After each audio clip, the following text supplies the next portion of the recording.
Okay, it is exactly 7:02 p.m. and today is Monday, January 3rd, 2022. Welcome to the open house and week one of Introduction to Corrections. My name is Richard Wright, and I'll be with you guys for the next 6 weeks, 5.5 weeks. And trust me, it will go very, very fast. And tonight, I'm going to spend time pretty much starting out with going over expectations and things that can help you to be successful in this course. I encourage students to start out very carefully listening to the things that I say. Even if you might think you know, it is important for you to still listen to the things that I share, particularly in this video, because this video goes longer than the normal classes, which normal sessions, which will be 1 hour. But these sessions, this session today is an open house, and it will also give me a chance to share with you. So first of all, what I want to do is I want to start out with, I see we got two people here, and I'm going to allow you to introduce yourself. Let's see. Know what I can do? I can unmute.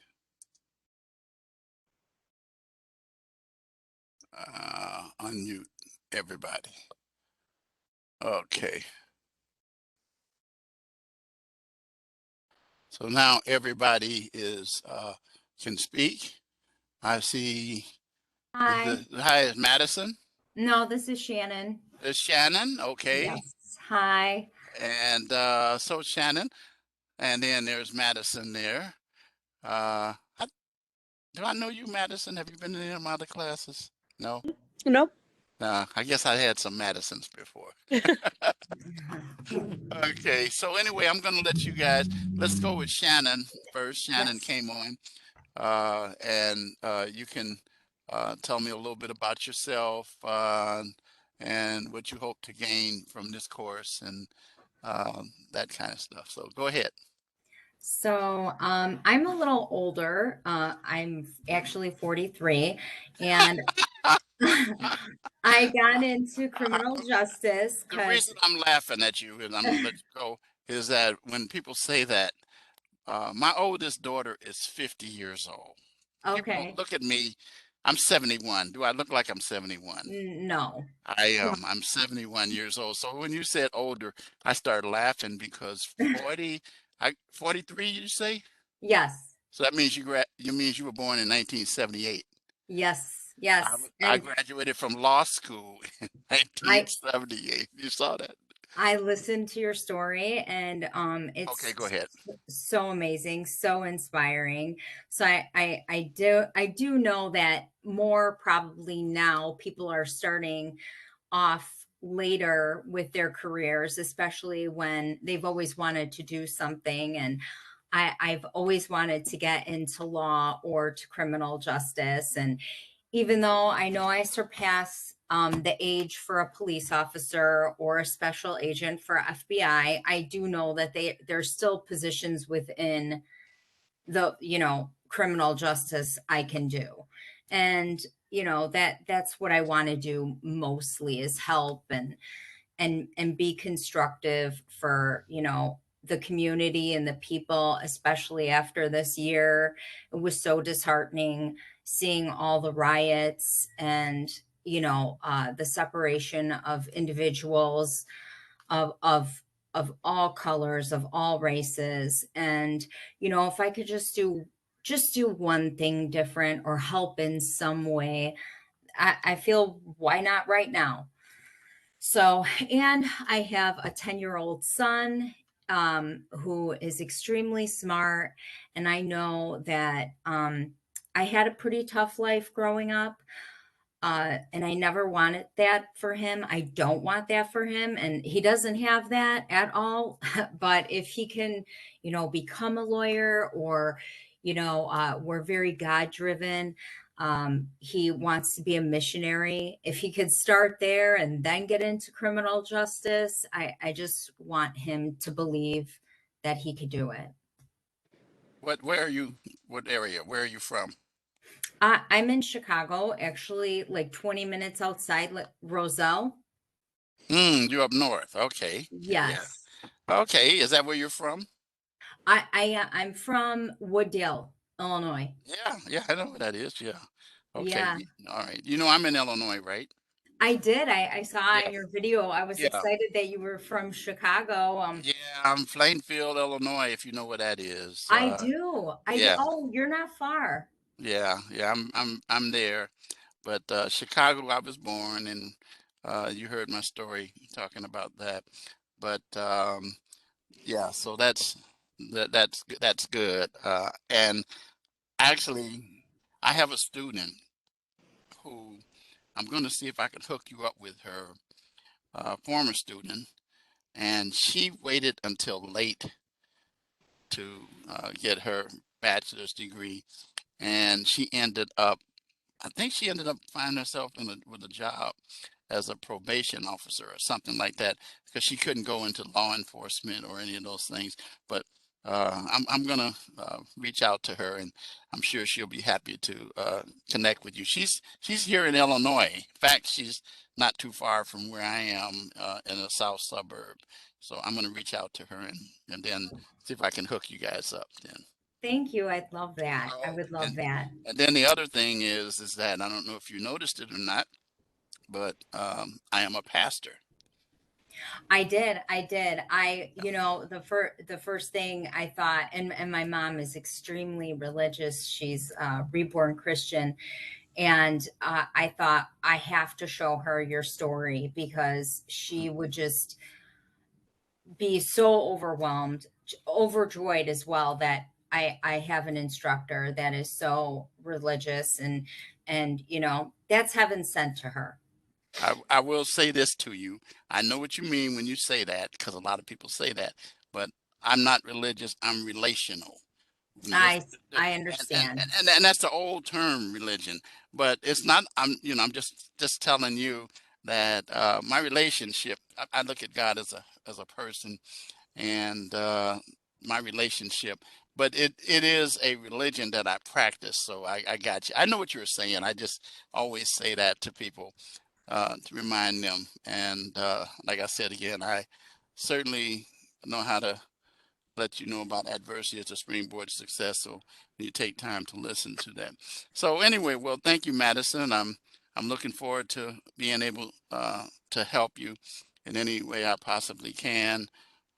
Just remember, you can text me, call me, email me any hour of the day except the 25th hour of the day. You might not have seen that yet, but you will see it in a little while. And somebody says, "Huh?" I said, "You figure that one out." So I see. Okay, Madison is in the wings, and okay, Madison, your turn. I am a 21-year-old from Fargo, North Dakota, actually. Whoa, it's cold up Oh, there. Yeah, it's very cold up here.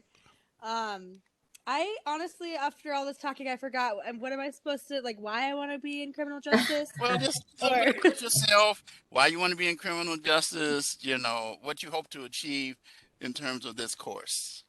well, I started um, out of high school in pre-med. I wanted to be a cardiothoracic surgeon.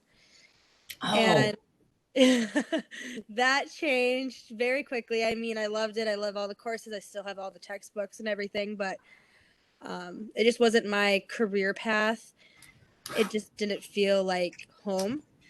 And then so I was at University of Jamestown for a while, and then I went to Minnesota State for surgical tech, saying, well, maybe if I don't want to be a surgeon, maybe I want to be the tech.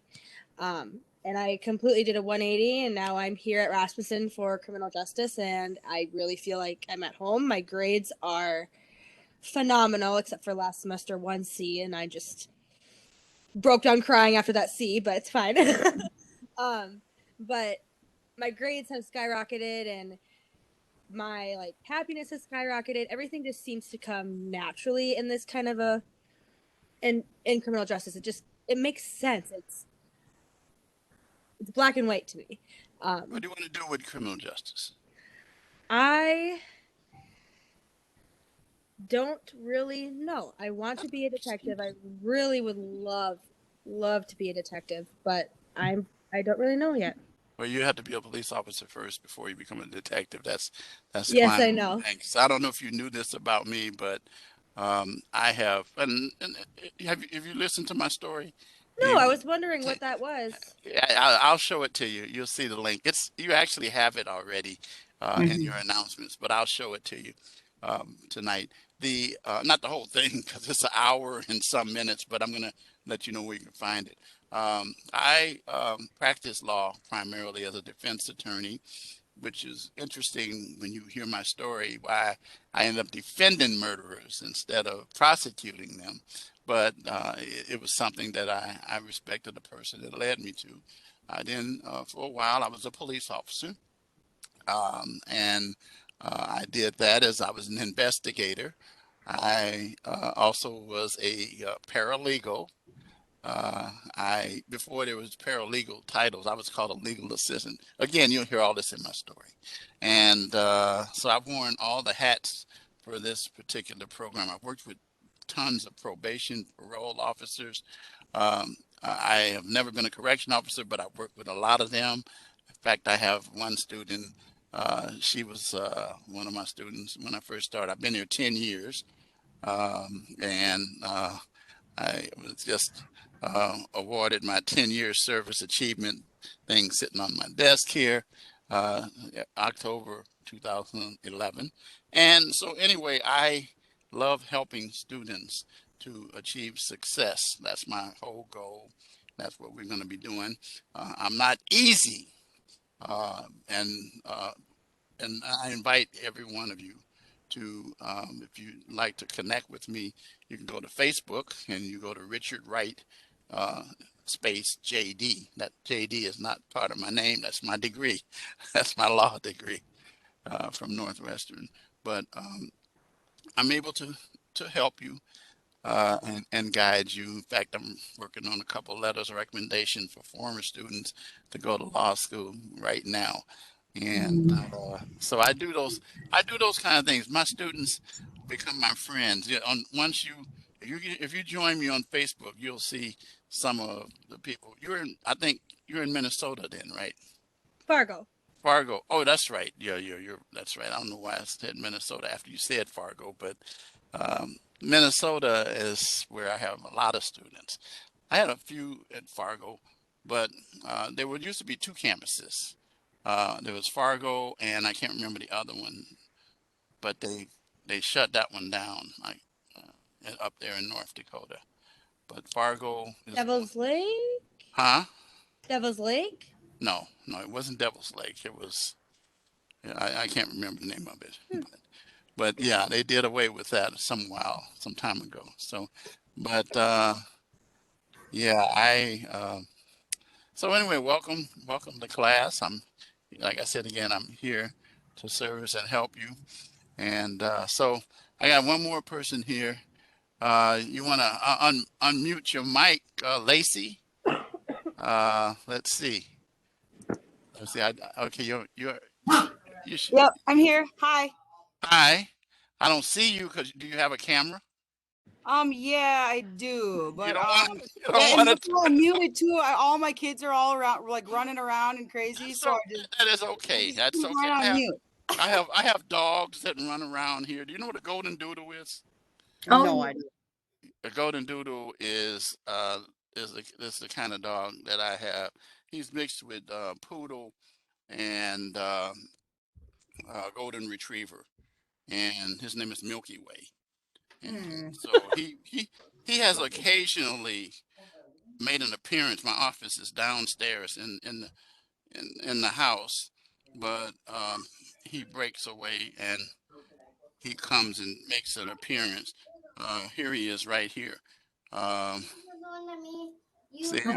Oh. Oh, There he is. So Milky Way makes an appearance sometime, Looks like and it looks like a Christmas card dog. yeah, well, he's actually only a year and 4 months old now. So he's, so anyway, Lacey, if you want to, you don't have to. If you can just go ahead and talk. So let's Yeah, tell me. definitely not now. I just pulled the kid out the tub, so definitely. Uh, okay, this is a G-rated program here. Hi. But we welcome you. So tell us a little Thank bit you. about yourself, Lacey. Is this your first class here, or have you been in any other classes? No, I actually started this program in July. Okay, okay. And apparently you haven't been in any of my classes, right? Nope. I Nope, not got, yet. No. yeah. Well, you are now.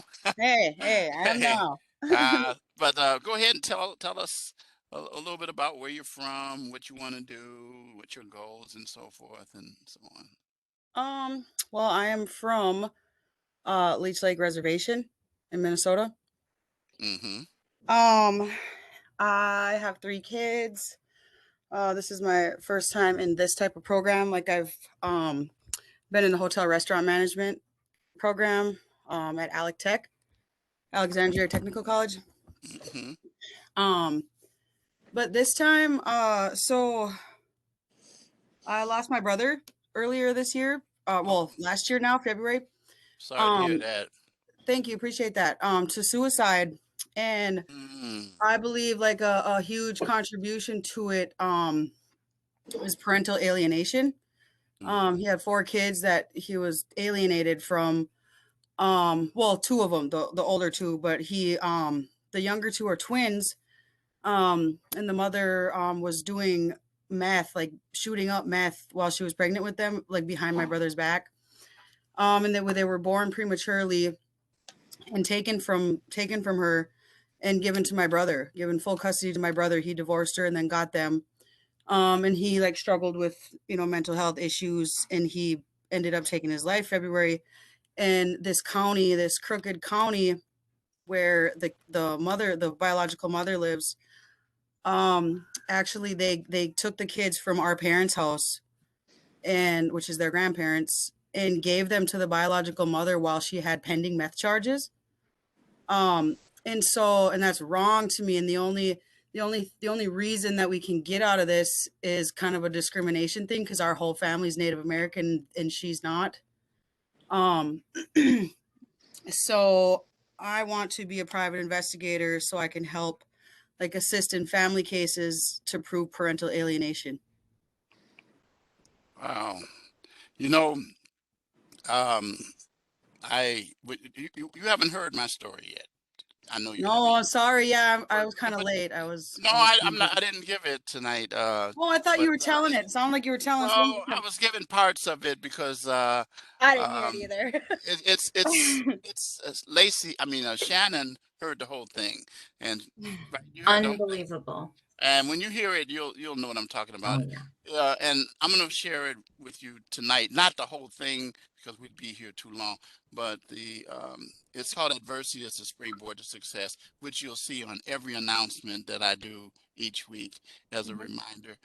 And I'm not just giving lip service. I'm giving statements to people to encourage you that um, I've seen some bad things, and Shannon knows, and you'll know when you get a chance to listen to it. So I'm a very empathetic person.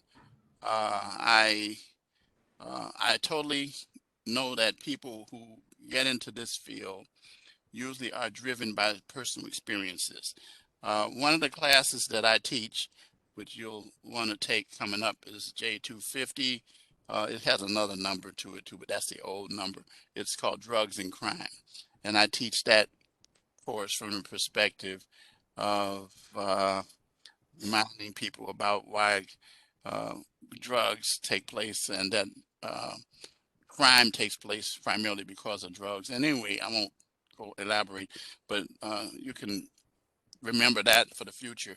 Um, I lost a baby sister to who overdosed on cocaine.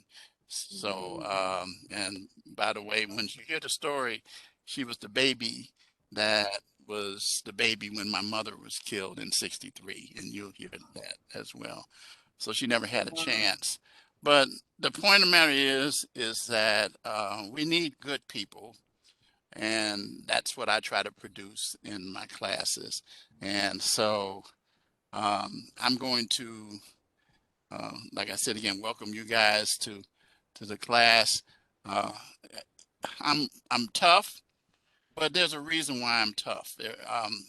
And I invited earlier those of you who want to connect with me through Facebook, Richard Wright, JD. We got to be a space in between there, and you'll see a lot about me. And then you'll also learn something else. I also do a radio show which is going to be on the internet, and it's called the God is Able Christian Church Hour. It'll premiere. Well, it's been on for years, but was off during COVID. But we're going back on.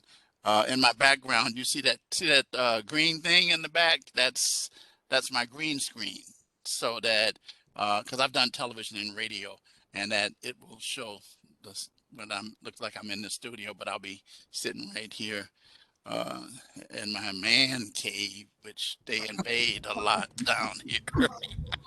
But anyway, so I do a lot of things. I'm a social activist, but I'm also one who, like I said again, I have a lot of compassion for my students, and I I'm gonna get into what I'm gonna talk about in just a few minutes. So. All right, so it's about 24 minutes. A lot of times people say, "You sound like you're on air on doing radio or TV while you're teaching." I said, "That's because of the way that I speak. I have lectures that nobody shows up, and I'm talking, and it's not hard because I've been in radio. I can't see my people, except now you got cameras and stuff like that and video. But for years and years, no technology. When I came out of law school in 1978, um, there was no technology. My internet never crashed. My students said, "What kind of internet did you have?" I said, "None. It didn't exist." And the World Wide Web had not been created or invented, and I was 28 years old at that time. I'm, I'm a young man, 71 years old, going on 72. Very healthy. According to my doctor today, she says I need to lose some weight. I says, yeah, I know, blame it on my wife. And, but anyway, so I like to have fun, but like I said again, I hope you enjoy the course. Um, but when you have challenges, I'm I'm meaning this. Don't go into a hole. I see a dog in the background there. Looks like a Dalmatian.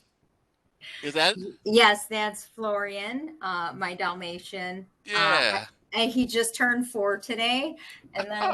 And then there's Maverick, the Belgian Malinois. Oh wow. Oh yes. Since Yeah. you're showing our dogs, here's Berkeley. Oh, there's your. Aw. Hey. Was that a shepherd? And what kind She's a shepherd and lab mix. Come here, Berkeley. I know shepherds when I see them because the first dog I ever had as a little bitty kid, baby, was a shepherd and actually saved my life. That's a whole nother story. But yeah, I love dogs. I'm not a cat person. My Oh, you but know. but I dogs and cats can't. Is that a cat back there? I see. I Yeah. think I see one right there. But cats and dogs. I always laugh about Ghostbusters.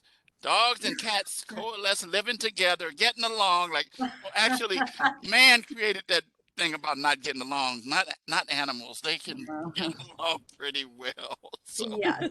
But so anyway, so what I'm going to do at this time, I'm going to shift to two things. Number one, I'm going to mute everybody, and then I'm going to ask you to turn off your cameras so we can get back to the normal bandwidth.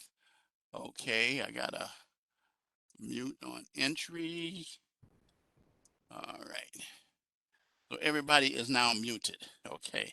So anyway, let's get into uh, this topic here, what we're here for today. Glad that was, I like that though, because we get to know each other. All right. And then I get to hear voices, and most of the time students, they don't see me. I see them. No, they see me, I don't see them. So now I've seen a few of you already. So that's funny. All right. So here's the page that you should be familiar with, and you see when you open up your course, and there's a message page, which I'll just kind of click on it, and let's see if anybody's left me some messages. These are people that tell me that they look forward to the class. There's Shannon there. There's Lacey there. Okay, this student, I think I know him. I guess not. So these are students who have responded to what it is, and so I will, open up the email. I'm not going to do it now, but that's where your emails in the course will show up, and I'll respond to them pretty fast. And then this week, sorry to disappoint you,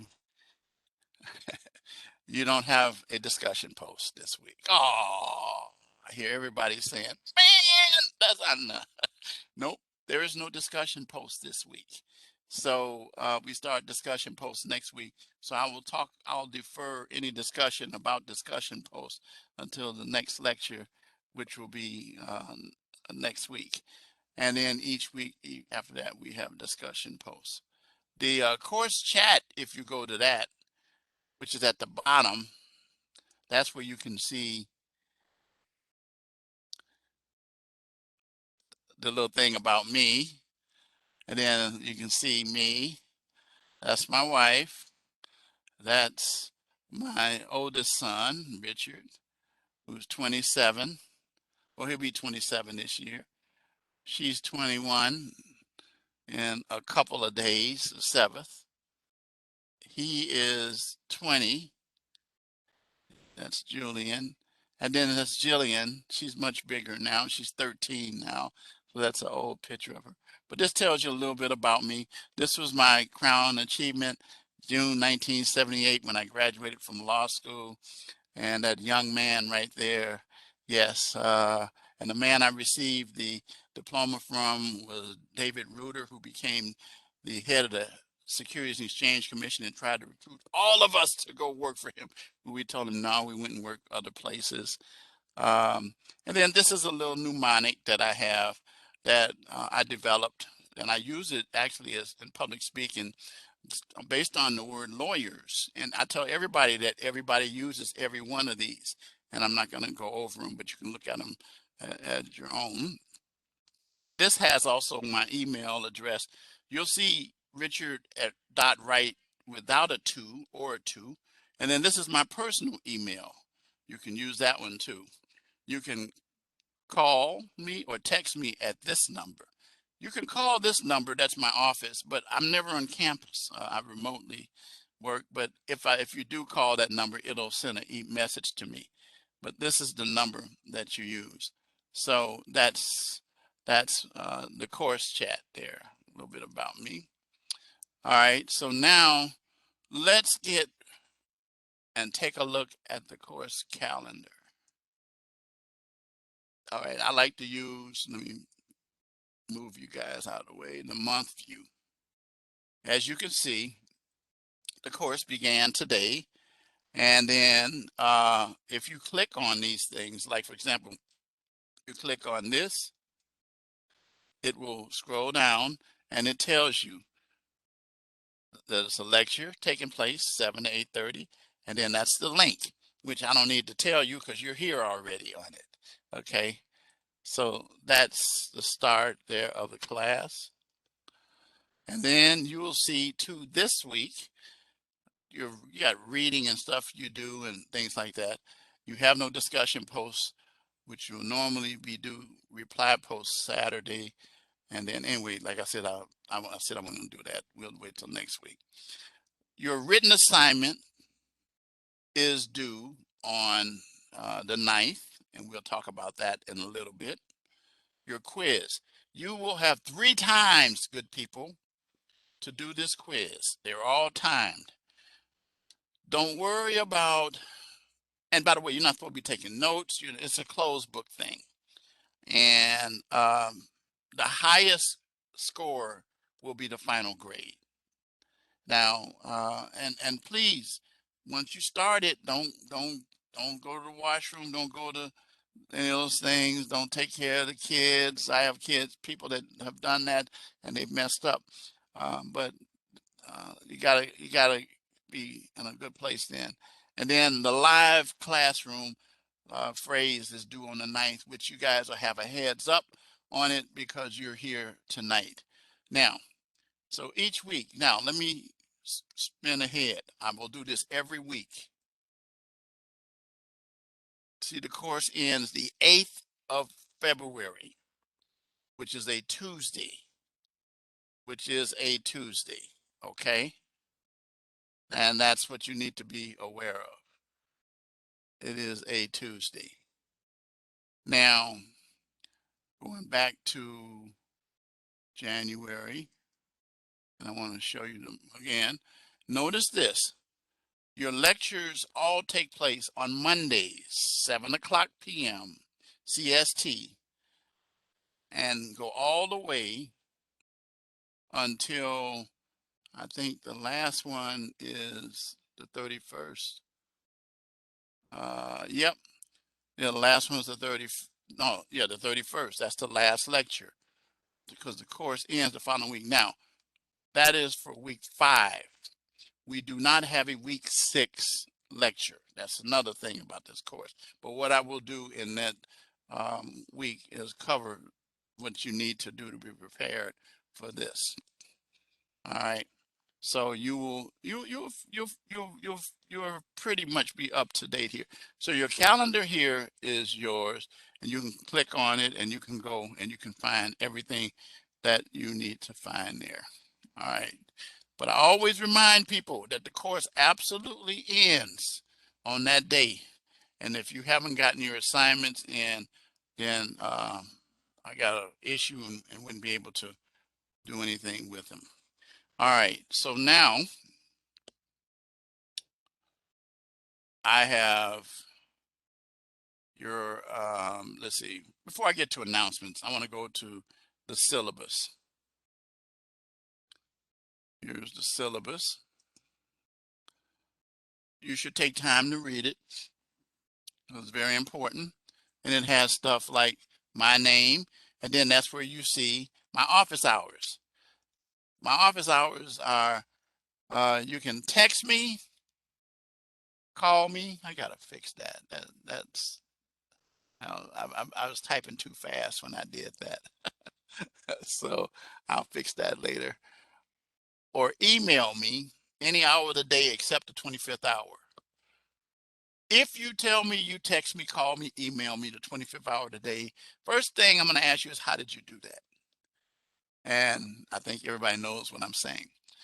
I am one of the last professors, and probably the only one, who first of all gives their cell phone number and not a Google number, and prefers to hear from students in the order that I type this in, texting me or calling me.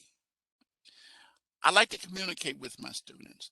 Email is very, very, how should I say, you lose a lot of translation in emails, back and forth, back and forth, back and forth. But you can contemporaneously get the information. If you text me at 3 in the morning, I may be up and I might call you right back. And then I might text you. If you text me, I might call you right back because I like to talk to my students. And it is important that you let me know if you have an issue by going that way. There's so many students who like to do the email. That's the slowest way to do it. So I am encouraging you up front. This is my phone number right here. That's what this right here is. And if you were to dial that number right now, it would ring, which reminds me, I gotta turn it down. So, yeah, okay, so it doesn't ring. And then this is my office email, which you see with the number 2, but you can do it without the number 2. This is a note that I remind my students. You are required to conduct research for all papers, okay, all assignments. That means the sole source of your papers should not be the textbook. And you'll lose 2 points for failure to conduct research right off the bat. All written assignments should be in APA format. Did you hear me? Even the charts and things that you do. That means citations in the body and references at the end. And then I provide resources to help you to understand how that works too. You'll see that in a little while. Okay, this is our textbook, which incidentally, by now, each of you should have received the PowerPoints for the corresponding reading. Now, I don't use those PowerPoints in lectures, and the reason why I don't is because they're good for outlining the chapter to help you to study. I highly recommend doing your reading and checking the PowerPoints and all those kinds of things and listening to the lecture before you take the quiz. You have it going on because Monday, the first day of the week, that's when it starts. That's when your lecture is taking place. So you'll have plenty of time because your assignments are generally due on that Sunday after, except in week 6, which they'll be due that Tuesday, the last day of class. All right. If you have questions, let me know. But I usually try to lay them out. All right, we skip over this. This is discussions. We talk about that later. This is your readings you have. Discussion assignments, which we said we'll talk about next week. Written assignments. And then your quizzes. Each week, there'll be quizzes, multiple choice and true false questions. Again, you'll have 3 bites of the apple for those time quizzes. And then this is your live classroom sessions. This is your breakdown for points in the course to get 628. That's perfect. That is your discussions, assignments, quality, doing perfectly on the quiz, and then 6 points each week for your lectures. So for a total of 30 points. Don't be deceived by this being only 5%, because the bonus thing with the live lectures is that you'll learn things that you can say, oh, I can see it in the material that you cover. Yeah, but when you hear me talk about it, it sometimes turns on a light bulb. Now, let me make this statement right now. I work with A through B- students. Now, listen to me good. I do not teach students to get C's. If you get a C, that's okay. But I'm a AB professor, and I don't give them out. You earn them, but I try to help you. If you listen to the steps that I take to help you, and I know a little bit about success, that you will end up right there. I promise you, it will not fail you. All right. So don't call me, text me, email me about how to get a C in my class. I won't answer you because you can do that all by yourself. Honor roll and dean's list. That's my thing. Why am I like that? because I want you to have success in your professions. The ones who get the best jobs, opportunities in life are AB students. I had a few C's, but I had most of my grades were A, B's. I have never been turned down from a job. I have turned down lots of jobs, and pretty good jobs, but it's because of my grades that I got in school. Now remember, you're not getting a grade to get on the dean's list and honor roll. You're getting grades, which is just one form of indicia of your grasping the concepts and principles of the course. Trust me, there'll be a lot of stuff that you will hear and learn that light bulbs come on years later. Oh, that's what Professor Wright was talking about, and that'll tie in. And then one day in your professional career, you'll be able to use things that you learn in class. Okay. This talks about accommodations. If you need accommodations, there's a process to go through for doing that as well. We have transferable skills, and I'm just going to spend a little bit time talking about this. These are 6 things that employers have told us that they want everybody to have. And be aware that all your assignments that you have are to give you a chance to exercise communication, written as well as oral communication. And it is so important that you understand that. Communication, because a lot of your written documents are going to end up as exhibits in court. And people like myself, when I was a defense lawyer, used to use occasions where people wrote reports and they had even little grammatical things like lowercase I in their reports. And I used them to my advantage when I questioned them in court. And I knew what I was doing, but the point of the matter is professionalism is what I want you to develop, because that's what employers tell us. You need to be able to communicate very well. Critical thinking, that simply means taking apart the material so that you analyze it and critique it, make it your own.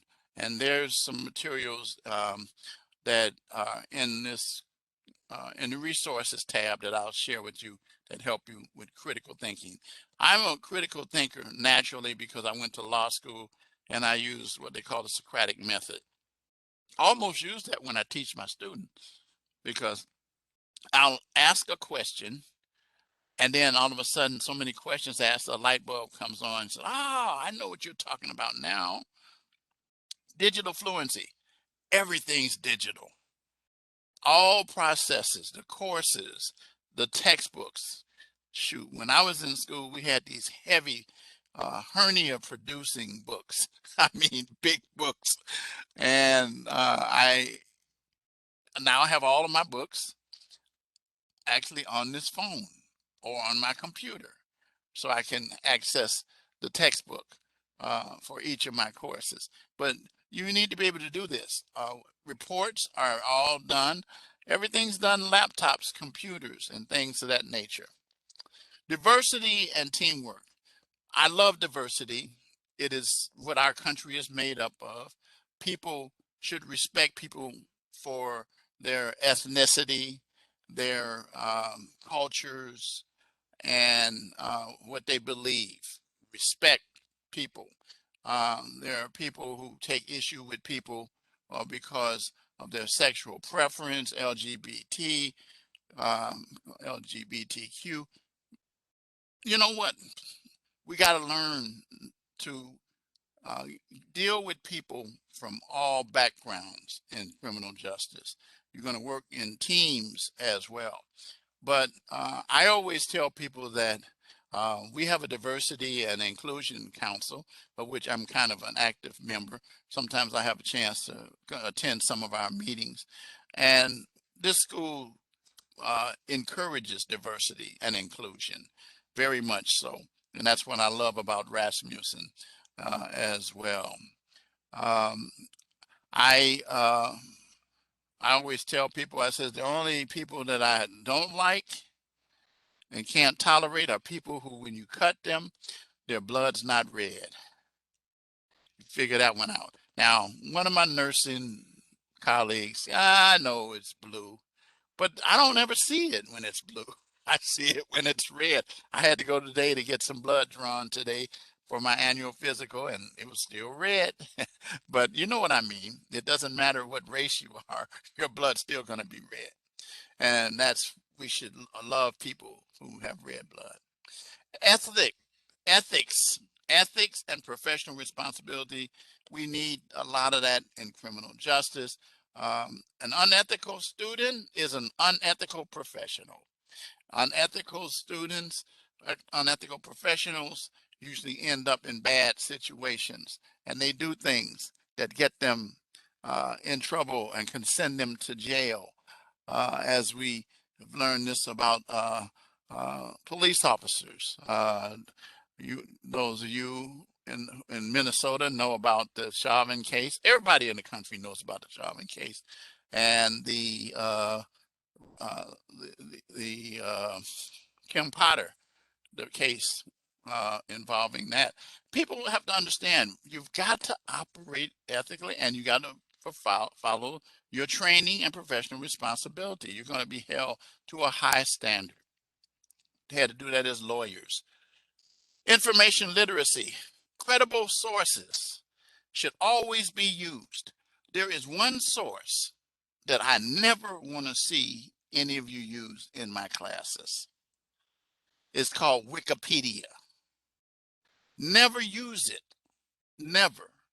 The reason why we discourage it is because it is a word-based setup, and that it can be changed by anybody. So we don't use that. But there are other ones, but that's the number one offender. So I can tell you up front, not to do that. And there's some students, they will do it anyway and will lose big points. So you'll have a chance, as I said, to deal with these transferable skills in your courses. The attendance policy, I'll let you look at that yourself. I want to spend a little time talk about the late assignment policy, and then I'm done pretty much with the other things in here. You can look at it on your own. You have up to 7 days to turn in an assignment after it is due, with the exceptions of discussion posts. Again, I'll reserve that to next week. But written assignments and that includes quizzes. Those are written assignments, but all assigned work 7 days. But if you get 100, even on the quiz, and it's turned in 7 days late, you're going to lose 10% for each day. So you can end up with a 30 if you get 100. You can get 30% of the grade if it's a perfectly written assignment. But here's the deal. Don't get comfortable with the 7 days, because of the fact that 7 days, by the time you get to day 4, let's start with 100 on Sunday. And then you turn that same assignment on Monday, that's 90. Then it's 80. So by the time you get to Thursday, you're at 60. You know what that is. It's not a very good grade. 60. You're over here. You're D minus. You're just getting by. That does you no good. You're spending good money, guys, to go to school. Maximize your profits. So then there is an out that I can give. It says instructors may waive the late penalty or time frame in the case of extenuating circumstances. And I am the one who determined that, not your dean, not your advisor. So I'm the first cause of action. A student reached out to me today that we completed courses on the 17th of December. And there was something that the student just let me know that they could have corrected it. I said, why did you wait this long to reach out to me? So the point of the matter is that there's no extenuating circumstances is defined on a case-by-case basis. I'm very liberal in terms of dealing with it, but if I don't know about it, I don't know. So I can't do it. And I'm very, very, very flexible in terms of it. Don't take advantage of me, but I will work with you in it. But I gotta know about it. Don't I make it easy? Text me, email me. I mean, call me, text me. Extenuating circumstances, I wouldn't email me. I'd be texting and calling. And that's how I need to know. And I'll respond back in kind. All right. So we can get past that. I've had students, by the way, that have passed us turned in assignments 7 days or longer, depending upon the extenuating circumstance. I've had some really tough situations that I've had students had to deal with. And my empathy kicks in and I work with it. And the administration knows how I am about it in terms of that. But I gotta know. I'm not gonna try to chase you down for it. All right, incomplete grade policy, you'll look at that on your own. Academic integrity policy, you'll look at that on your own, but you're held to that. All right, so that's the syllabus. Now, the other thing that I want to bring to your attention over here is library resources. Okay, I just clicked on that. And there's the library resources. It helps you with writing guides. There's a new student thing. If you click on it, Grammarly. All of your papers will be run through Grammarly.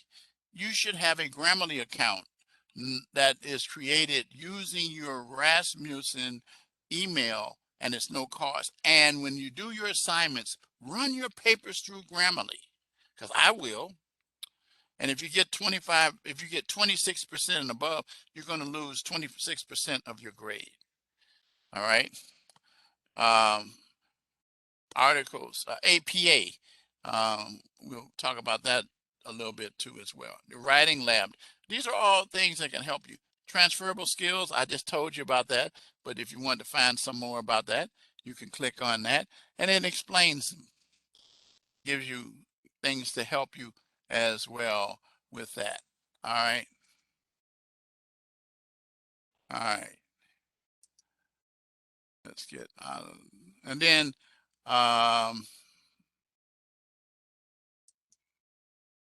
okay, let's go back to so those things can all help you. Now, let's get out of that.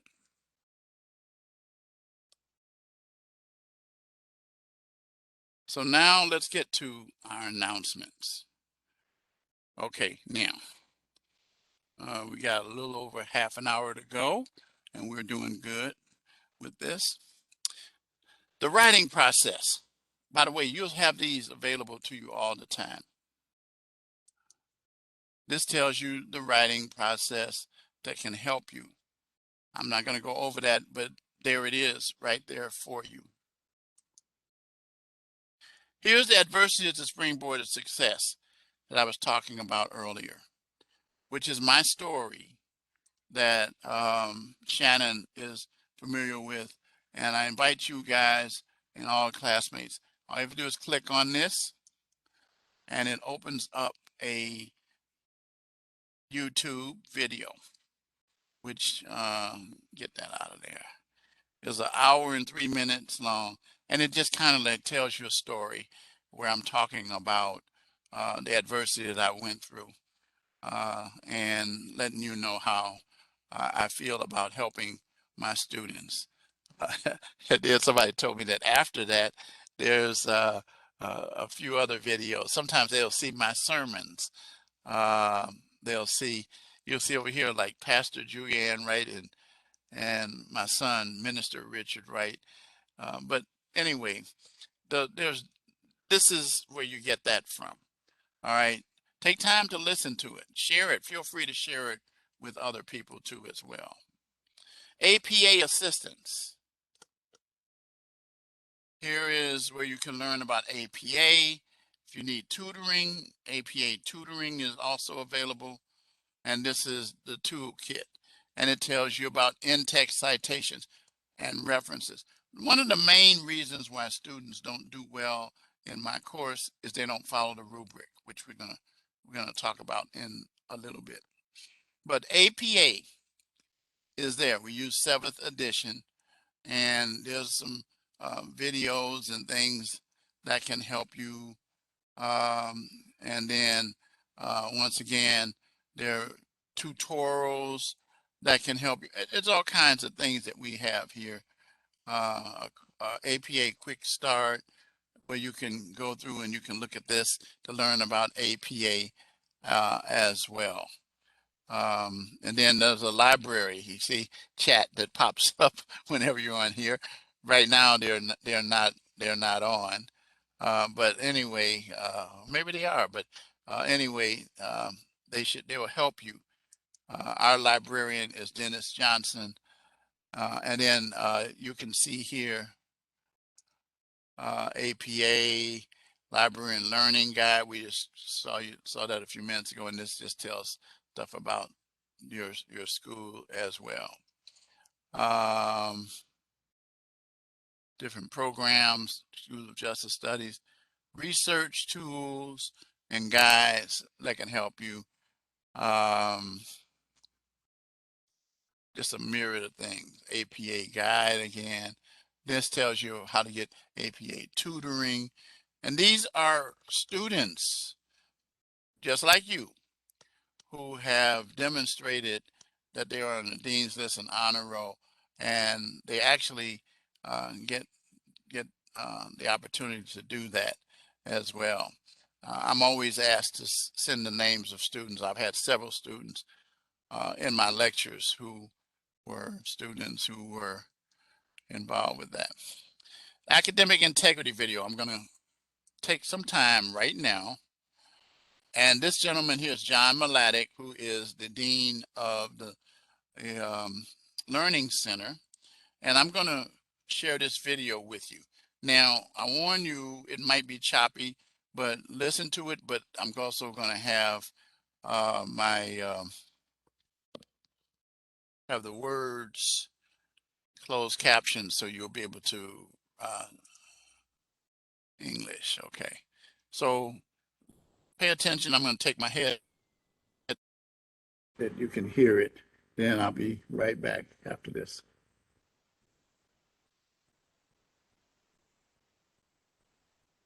What is academic integrity?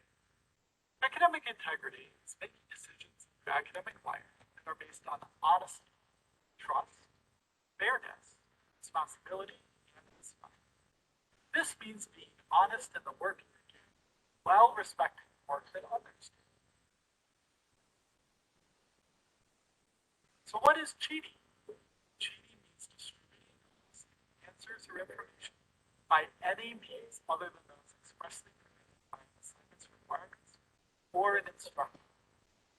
Some examples of cheating: asking fellow students for answers or copying answers during the test, using notes, devices, or materials during the test that your instructor has not approved, purchasing papers from websites or other sources, copying your classmates' work, assisting a classmate in misconduct, and other violations as noted in the academic integrity policy that can be found in all courses. Always ask your professor if it's okay to use notes during the test or to work together with classmates on an assignment or quiz. Now let's talk about plagiarism. Plagiarism means using another individual's work without giving them credit or taking another person's work or work. Some examples of plagiarism are turning in an assignment that someone else wrote, copying words or ideas from someone else. This can be a library resource, course textbook, internet resource, or other material, without giving the original creator credit, failing to put quoted works in quotation marks, or using someone else's ideas in your essays, but changing a few of the words to make it sound like the words are your own. Plagiarism is not just about written words and ideas. It's possible to plagiarize images, graphs, coding, or video as well. So how can you avoid plagiarism? Cite your sources, both in the body of your paper as in-text citations and on your references page. Whenever you want to use words, images, video, or ideas that were created by another person, you should cite that person appropriately as the source of that information. But how does academic integrity relate to the work world? Isn't it just a college thing? No. Integrity in the workplace starts with good practices and skills built while you are a student. Would you turn in a project document to your manager as your own when someone else wrote it? Not if you want to keep your job. Individuals can be reprimanded or even fired from their job for plagiarism.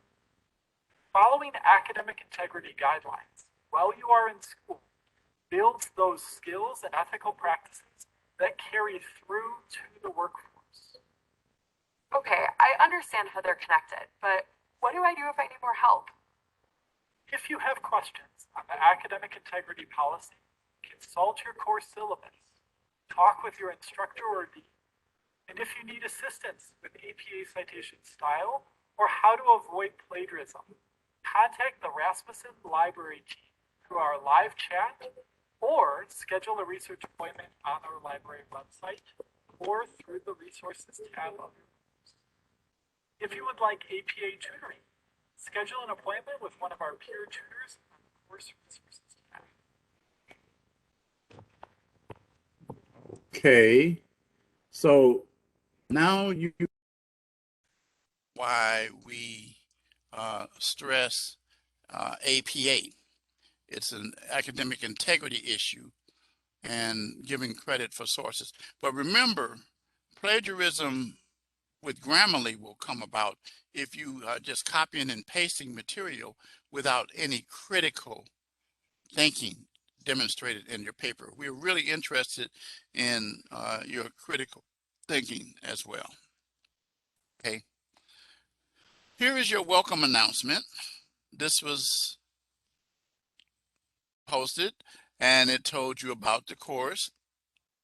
Pay attention to each of these highlighted points. Very important. And I'm not going to go over them, but you can read it. And then this gives some contact information I've already shared with you about tutoring. This reminds you that the lecture taking place right now, and then that weeks 2, 3, 4, and 5 will take place starting Monday, a week from today, at 7:00 p.m. Central Standard and last to 8 o'clock. And we'll discuss the assignments. And I don't use the PowerPoint. Sometimes I use videos, as we did today, and other materials. And then there's the link, which you already know. Okay. So this is the welcome announcement. Each week, there will be an announcement about the content. So for this week, the announcement is the topic, corrections in American history and theory. Chapters 1, 2, and 3 of the textbook. And as I said, I provided the PowerPoints for you to help you out as well. And then there's some other areas that we're going to go over in just a few minutes that I mentioned: transferable skills introduction, the 4 correction components: jail, prison, probation, and parole, the evolution of corrections, and a vocabulary review. And then this tells you the schedule, once again, as you saw on the calendar, about when the lecture takes place, the link again, and then I remind you there's no discussion post this week. The quiz and the written assignment components of corrections are all due this Sunday, okay? And then it reminds you about the lecture. And then let's start strong and finish strong. And then My motto, as I already shared, adversity is a springboard to success. You'll see that each week, each week. All right, so now, each week you'll see, so next week there'll be week 2 announcement added. So now let's see, I think I've covered everything that I need to cover to get to now. Now, let me show you module 1. So we have the written assignment and quiz. So let's talk about the written assignment first. Tells you your due date, which is January the 9th at 11:59 p.m. Central Standard. And what you're going to be doing here is, listen to me good now. And this is what you got to follow. Remember, with each of your assignments, always have a cover page and a reference page. And you've been asked to be part of a team and to update your county's website with an overview of the 4 components of corrections. The 4 components of correction are, I'll tell you up front, jails, which is basically short-term incarceration or incarceration while a person is waiting trial that don't make bail, or a place where individuals go who commit misdemeanors. A misdemeanor is a crime that can be determined by the sentence of a year or less than a year. That is a misdemeanor, and those are the less severe crimes. I won't elaborate on it. Prison, on the other hand, is long term. All right, and so, and by the way, jails are generally maintained by the county or the city. Prisons, on the other hand, are operated by either the federal government or the state in which those individuals. And this is for individuals who commit felonies, which mean that they can go to jail for a year or more. And the sentence is determined by the jurisdiction that you're in, whether it's determined or indeterminate sentencing. We won't talk about that right now. We'll get into that maybe later. I know we discussed this in several of my courses. Now, with jails, that's a place a person can go. If a person does not go to jail and they're given a chance, they can commit a crime which qualifies them for probation. Probation is when that individual does not go to jail initially and is assigned to a probation officer. All right, and the probation officer is one who will basically, how should I say, hold that individual accountable during that period of time which the requirements are laid out. We'll get into the details of this in future weeks to come. Parole is when a person has actually gone to prison and they're released before they serve all of their time, and they are allowed to serve the rest of their time outside of prison. Now, you could have violations, or what we call VOPs, where individuals violate parole or probation. We'll talk about those in detail. But anyway, explain the functions of the 4 components of corrections. These are the only 4 that exist. There are no others. 2 unique elements from each component. Now, present the content in visual with colors, fonts, and organization to engage the reader. Professional language, spelling, grammar, citations in the body of it. Please put citations in there. I say this over and over and over, and then people put references in the body of it. No, references is for a reference page. And we already elaborated on that in that academic integrity video. So it's very important. And then if you don't understand that, we got information on APA to help you. So you're going to do an infographic. Now, it must be, listen to me good, it must be a Word document. Do not give me a PowerPoint. Do not give me a PDF. If you give me a PDF, you will get a 0.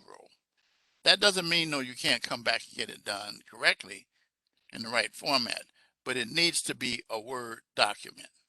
See, it tells you here, Microsoft Word document. Okay. And then it tells you if you need help. All right. Now, here's the rubric. This is so important because it actually elaborates on what I just said a few minutes ago. Now, I will teach from this column, mastery. I do not teach from emerging, competence, or proficiency. I teach from mastery.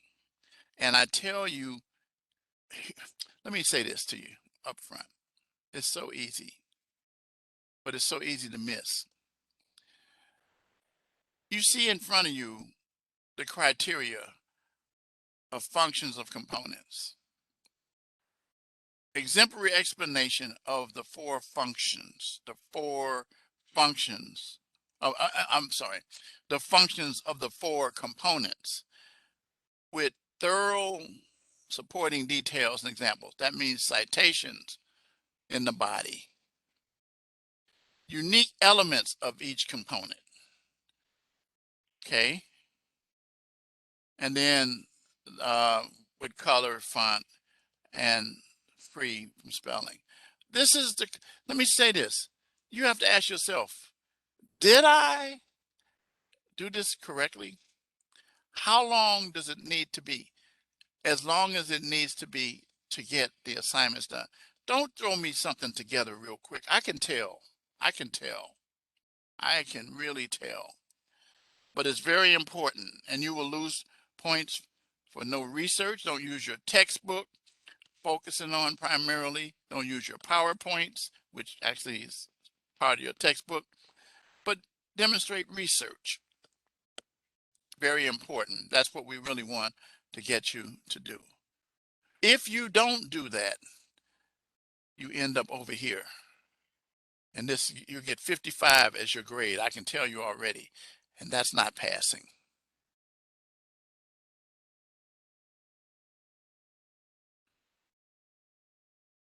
That's the assignment. If you have questions about it, you can reach me later, or you can ask right now by typing in the chat box, and then I'll take a look at the chat box.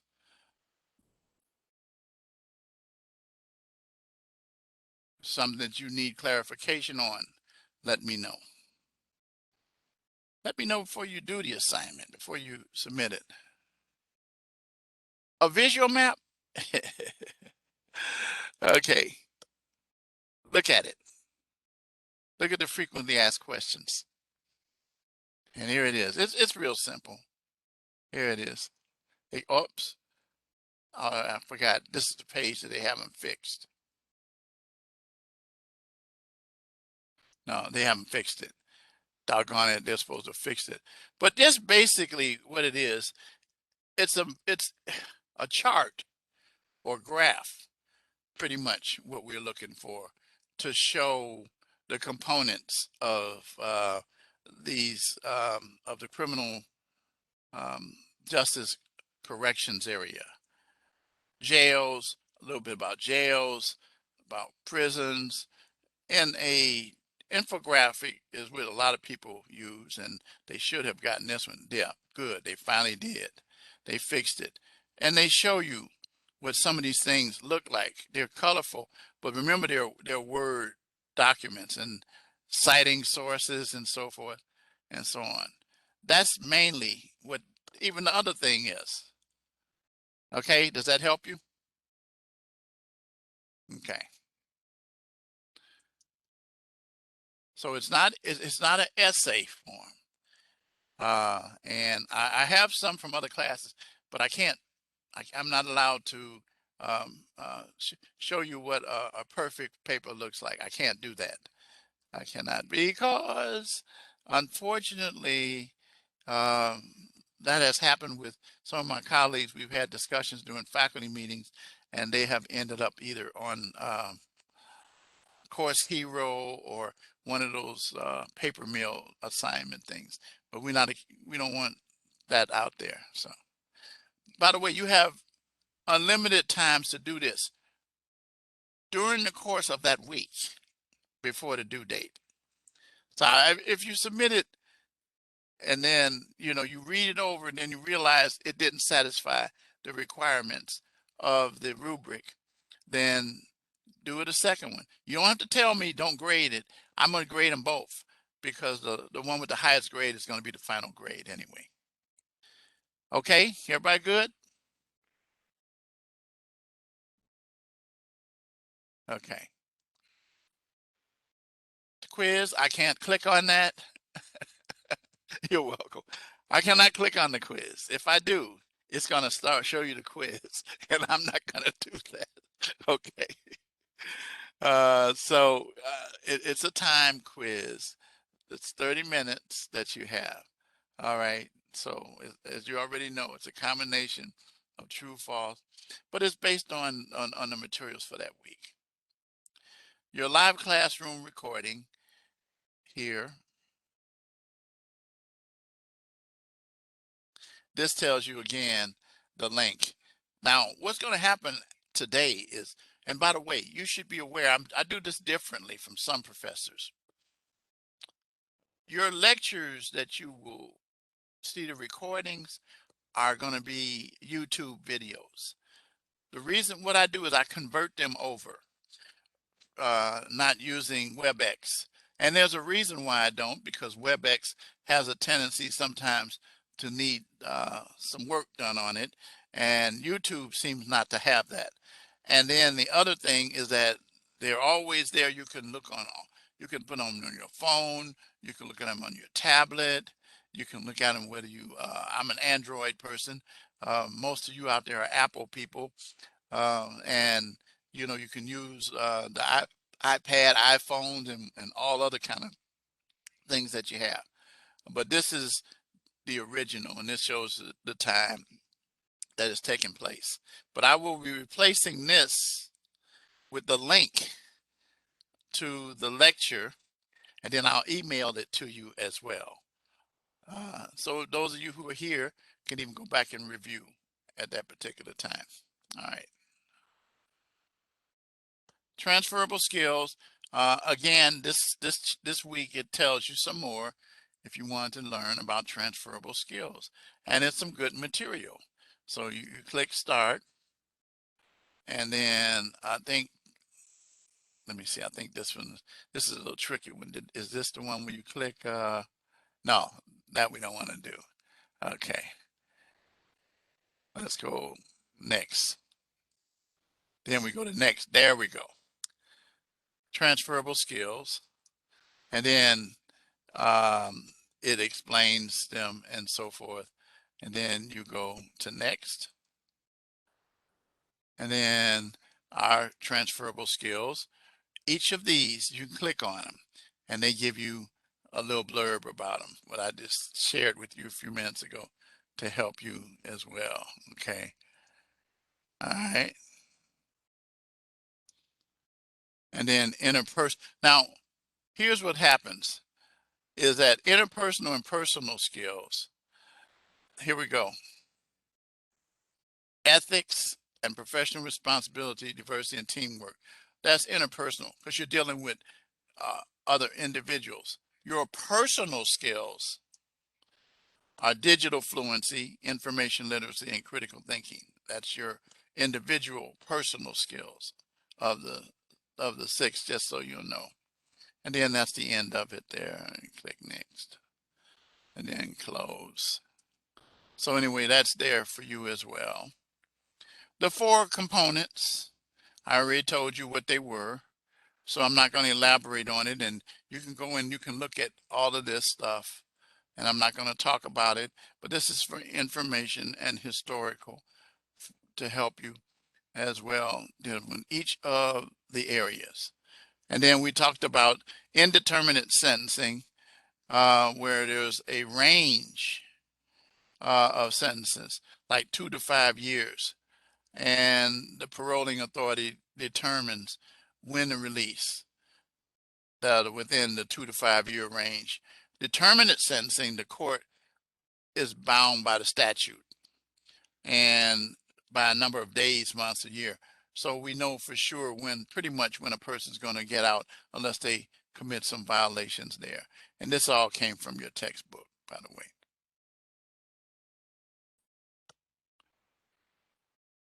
Jails and prisons, it elaborates on that. We talked about that already. And then you can go through this and you can do a check. You know, prisons operating at a federal and state level can be blank run, and then you type there the answers. So this tells you a little bit about them. So you can go through each of those for practice yourself. Probation and parole, same thing.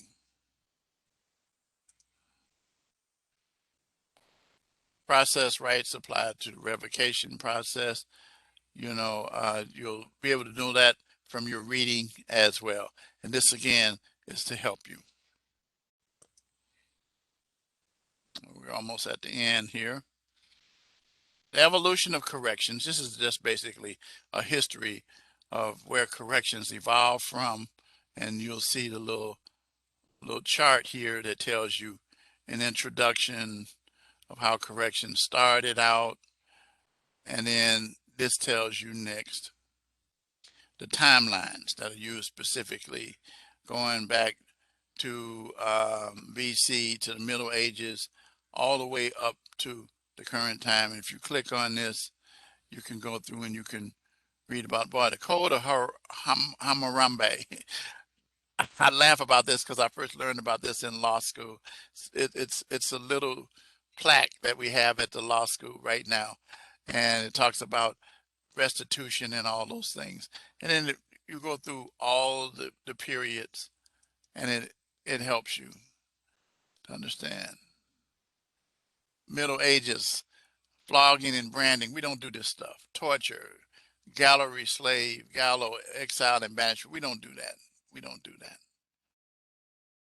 And then you go to the middle, but you work all the way up to now, from 1876 to the 20th century, minimum and maximum security prisons and the privatization of prisons and prisoner rights and so forth. So we're at 826. So I'm just about done here. And then your vocabulary review. This is for you. Pay close attention to this. You want to study this because it's a non-graded activity so that you can be able to begin. And then you click begin. Which of the following describes the term corrections? Program services, facilities, and organizations responsible for the management of individuals who have been accused or convicted of criminal offenses. Law of retaliation, the principle that punishment should correspond in a degree to the offense. Actions and practices of individuals designed to induce conformity with the rules of society. There you go. That's the answer right there. Okay, so you go through each of these. All right, so they'll help you out there. And you want to do this before you do the quiz.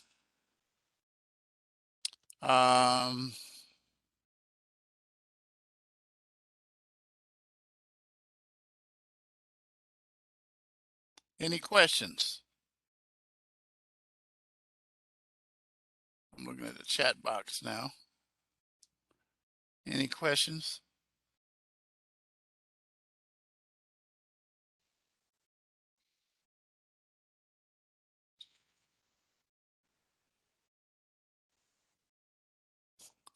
Okay.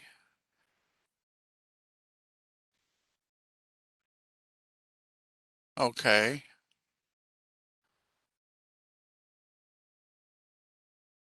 Looks like no. Okay. Okay. If you do, it's not like, dang on, I had my chance to ask questions. You still can ask questions. I'll be happy to address and answer them. But there is one question that you should want to know the answer to. Anybody? Live. Okay, that I think what you mean is the question or key phrase, right? Or word, right? All right. How about anybody want to take a shot at something? One, because I got one right here in front of me.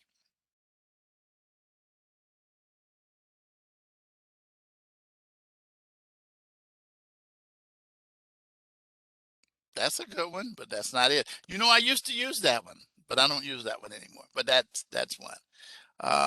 More to the issues or topics of what we talked about today. But that was a good guess. Ah! Oh, my goodness. Falling off my chair. That's it. That's it. Congratulations. Lacey just nailed it. Okay. Corrections. That's exactly the word I want. That is exactly what I want. You're going to learn something about me. You can almost predict what the phrase or word will be if you pay attention during the lecture. What we talked about. We talked about corrections, right? This is an introduction to corrections course, but we specifically began to focus on corrections. That is it. So give me corrections. It's 8:30, so stop now. Um, and you will be able to put that in the Dropbox. You can do that tonight, the three guys that are here, and you'll get your grade within 30 seconds or less for that. That'll be your first grade for the course. So you want to put that in. So I will see you guys next Monday, 7 o'clock p.m. Central Standard Time. And again, I really enjoyed meeting each of you. And just remember, we only have, from this point, 4 more of these to go, 4 more lectures to go. That sounds like, wow, this course will be over. Oh, thank you. I'm glad you enjoyed it.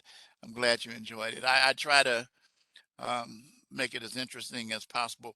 I take the materials from there, and then during the course of the weeks to come, you'll hear me talk about some of my experiences that I've had during my many years of doing this stuff. So, all right, guys, have a good one. Stay safe. Take care of yourselves. Take care of yourselves. Let me tell you, this Omicron is no joke. This COVID-19 is no joke. I've lost 3 people this past week from that, and they didn't get the shots. I know some people are. This is not a political issue. This is not a. I'm a person who believes in health. I mean, I'm 71. Look at me. I mean, I'm taking care of myself. Okay, I want my students to be healthy as well, and I keep all my students in my prayers as well. So stay safe and take care of yourself. Yeah. See, that's another point. I'm glad you said that. There are people who think that when they take the shot, that's a cure-all. No, what it does is most people who took the shots, they survive. But we will lose people who have underlying issues. It's just a part of what we live with in our lives. But I would put it to you this way. I'm taking my chances. I'm taking the shots, and hopefully, my doctors told me I'll live longer if I lose 100 pounds in the next year. I'm going through that, all of that in the next year. And if you see me next year, I'm gonna be not skinny, but I'll be smaller because I got a mortgage that comes due in 49. 2049, and I'll be 99. And people says, you can't make it to 99. I said, Betty White did. I love Betty White. My son loved Golden Girls. He loved Golden Girls. You know, yeah, it is. It is important to be healthy. Wealth, a lot of money means nothing if you don't have good health. To me, if you have good health, you're wealthy all by itself. So, yeah. All right, guys. Again, see you next week. Take care. Bye-bye.